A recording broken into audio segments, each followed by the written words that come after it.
Lauren here, and today we're diving into the basics of the Newline Whiteboard. Whether you're brand new or just need a refresher, we'll talk through the essential tools and how they work together to make your teaching experience seamless. Let's jump in. Down here along the bottom, you'll find your basic tools. We're going to explore each one step by step. Let's start with the writing tool here. When you tap on it, you'll see options to choose your color, thickness, and tool type. You've got your basic colors ready to go right here. But if you want more options, just click on the color wheel to pick any shade you like. Next, choose your line thickness ranging from small to large. Then pick your tool, a pen, a paintbrush, or disappearing ink. Let's say I go with blue medium paintbrush. Now that I've selected everything, here's what it looks like when I write. Perfect. Next up is the highlighter tool, right next to the pen tool. It works just the same. You'll pick your color and thickness and highlight away. You've got access to the same color wheel you did with the pen. Here's what the highlighter looks like in action. Let's say I pick yellow, large.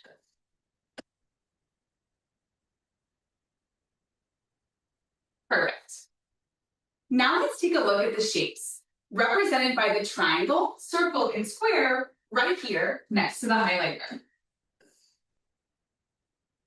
At the top, we've got 3D shapes, in the middle, 2D shapes, and at the bottom, your color selection. You'll also notice a paint bucket icon right here on the right-hand side. That lets you fill in your shapes with color. So for example, if I want a green sphere, I will tap on the sphere, green, and I can make it as big or small as I want. If I tap on the bucket, you'll notice those 3D shapes are filled in. The 2D shapes work just the same. You'll also find two line tools here to the right of the star, one with an arrow and one without. These are super useful for diagrams, charts, or even mapping with students.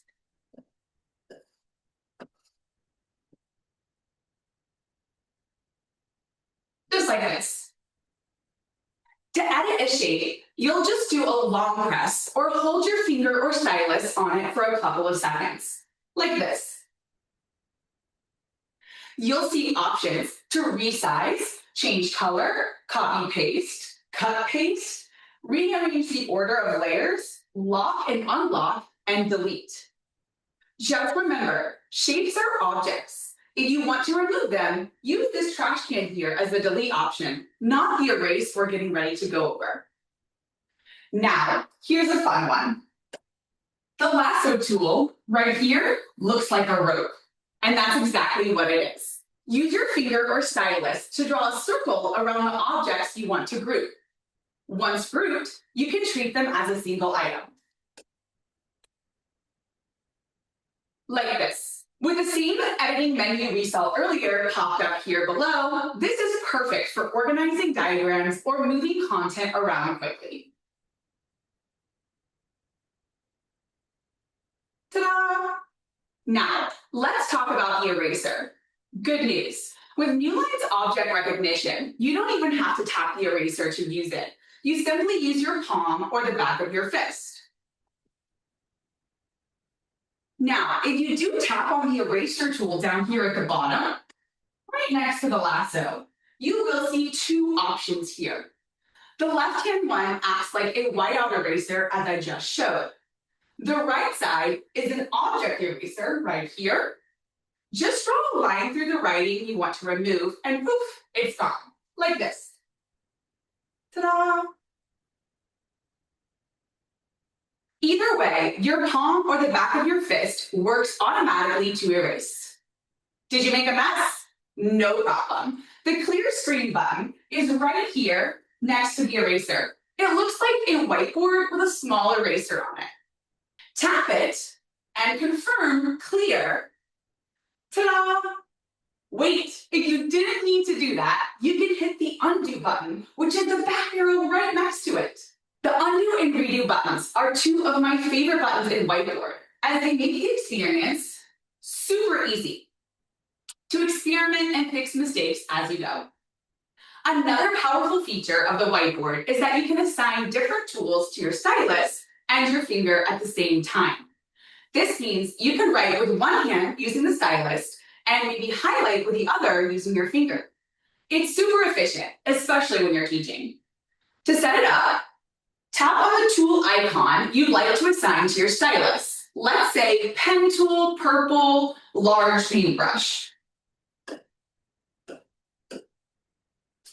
Then use your finger to tap on the icon you would like to use as a separate tool. Maybe the highlighter in pink medium.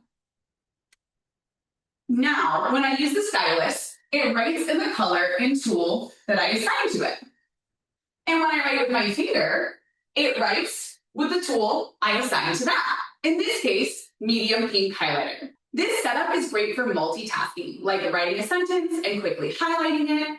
I can even write with both of these tools at the same time. Super helpful, and we want to work smarter and not harder. So how can this help me in the classroom? It means you can have multiple people writing at once. In fact, the Q Pro offers up to 40 points of touch at once, and the Q Series up to 20 points of touch. Now, I wouldn't want 40 first graders up here. I know you do, you're very brave. But I might have 3 or 4 up here working on a problem at the same time. This is a game changer for classroom collaboration. Imagine small groups working on math problems simultaneously. This makes it easier to get your students actively involved, hands-on, and all together. And we love that as teachers. And that's it for today. This is a tour of the basic tools in Newline Whiteboard. I hope this gives you a great head start and a little inspiration to explore more. Have fun creating, and I'll see you next time.